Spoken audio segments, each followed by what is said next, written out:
I came across a horrifying story recently where a father in the US drugged his 12-year-old daughter and her friends during a sleepover. This incident shook me to the core. They're following me! Mommy! Father is accused of drugging 3 girls during his daughter's sleepover. Sleepover. Mansi, should I let my child go for a sleepover? Now, this is a question I have been asked many a times as a conscious parenting coach and as someone who's done many workshops across schools for both children and for parents. And as a mother of a 16 and 12-year-old, I know parents that there is a social cost attached to this thing of going for sleepovers. It's extremely desirable. Sleepovers are one of those rites of passage for a kid, a time for giggles, pillow fights, bonding, but in today's world, can we afford to look at it the same way? I came across a horrifying story recently where a father in the US actually drugged his 12-year-old daughter and her friends during a sleepover. One of the girls, who luckily didn't have the smoothie that he had laced, alerted her family, and the others were found unconscious. This incident shook me to the core. For many of us, letting kids stay at the night at someone else's house feeling is like a big step.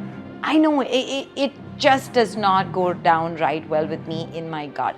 When my kids first started asking to go on for sleepovers, I felt torn. I wanted to say yes to their happiness for the memories they'd make, but the nagging question in my mind would let me not ever relax.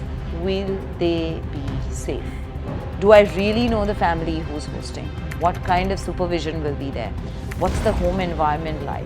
Are there older siblings in the house? Is the house help trustworthy? Are there in-house guests or extended family members staying over or visiting? Is there anyone in the house who's using any sort of substance? Are there any sort of disorders amongst family members or elderly people in the family? Each one is a point we have to consider as parents. In the end, my child's safety is my primary concern, and it's very important that they understand that too. It really doesn't matter whether your child is a boy or a girl. The same rules should apply to both genders. In our culture where extended families and communities play such an active role in raising children, we often feel the pressure to agree and trust people, cousins, uncles, friends, family. But the truth is, the unexpected always comes from least expected quarters, and I would never want to put my child in such a position. It has taken a lot of communication and trust building with my kids so they do not rebel when I say no to sleepovers, but understand that my parents are coming from a place of me being safe and not spying on me. My kids and their friends know my home is always open 24/7 when it comes to sleepovers. When I invite their friends into my house, it's not to spy, but know what they're going to do, but to ensure that they are okay. They may not even like it when I go back and check in on them.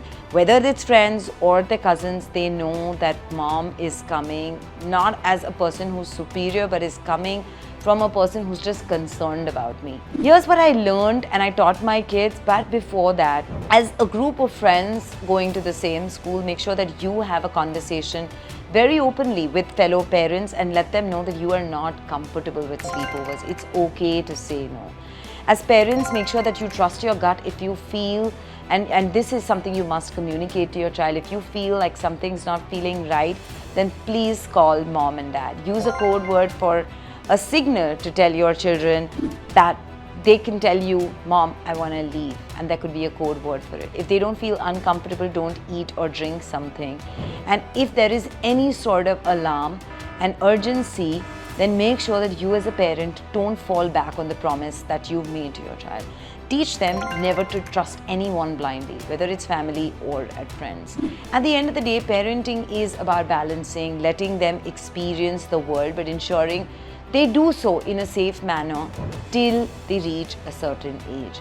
After all, no two families are alike, and it's all about doing what feels right for your child and your peace of mind. Parents, we are born with an innate gut instinct. Let nobody in the world deceive you and tell you that you should not trust your instinct. I'd love to hear what you feel is the best way you've handled this delicate topic, and how have you okayed or not okayed sleepovers.